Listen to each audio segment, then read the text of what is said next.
वर्षों की हार्दिक शुभकामना लेकर ऐसे अवसर कम आते हैं जब हम उत्सव मनाते हैं और उत्सव भारत की संस्कृति का कला जो हमारे आजाद बंधु भगिनियों को है, और ये सब कुछ छोटे छोटे बालक बालिकाएं हैं जो प्रतियोगिताओं में इसी संबंध को पकड़े रहते हैं, और उनके प्रति हम लोगों का इतना बड़ा समर्पण होता है, ना तो अभी चलेगा बिना भाव तो अच्छी बात है, ना दो तो अभी चलेगा। और इस कला को जीने वाले हमारे कार्यकर्ता बंधु व्यक्ति हैं, उन्होंने खूब अच्छी तरह से सीखा है।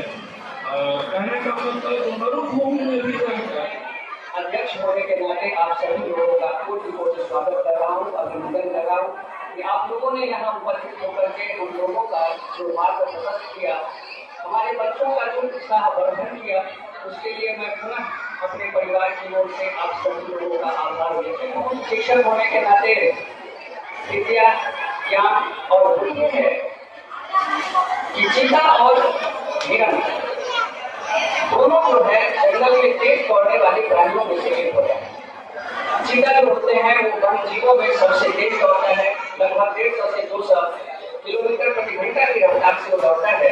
लेकिन हिरण जो होता है वो 40 किलोमीटर 45 किलोमीटर की रफ्तार से दौड़ता है। लेकिन जब चीता किसी हिरण के पीछे दौड़ता है तो हिरण उस 40 के स्पीड में अपने संपूर्ण ताकत को जोड़ करके चीता से अपना जान बचा लेता है। अब जरा सोचिए कि चीता मात्र 40 से 50 किलोमीटर की दूरी की रफ्तार से दौड़ करके वो अपना जान बचा लेता है, जबकि चीता जो है वो उसे नहीं पकड़ पाता। तो क्यों नहीं पकड़ पाता? यहाँ बड़ा संदेश है, क्योंकि हिरण जो भाग रहा है वो अपनी जान बचाने के लिए, और चीता जो दौड़ रहा है वो भोजन करने के लिए। अर्थात यही हमारा जीवन है कि हम जीवन का मकसद भोजन है या जीवन का मकसद जीवंतता है। अगर जीवंतता है तो आप जो भी लक्ष्य बनाएं उसमें अगर अपना सब कुछ डाल दें हिरण की तरह, तो कम स्पीड से दौड़ करके भी आप लक्ष्य को प्राप्त कर सकते हैं।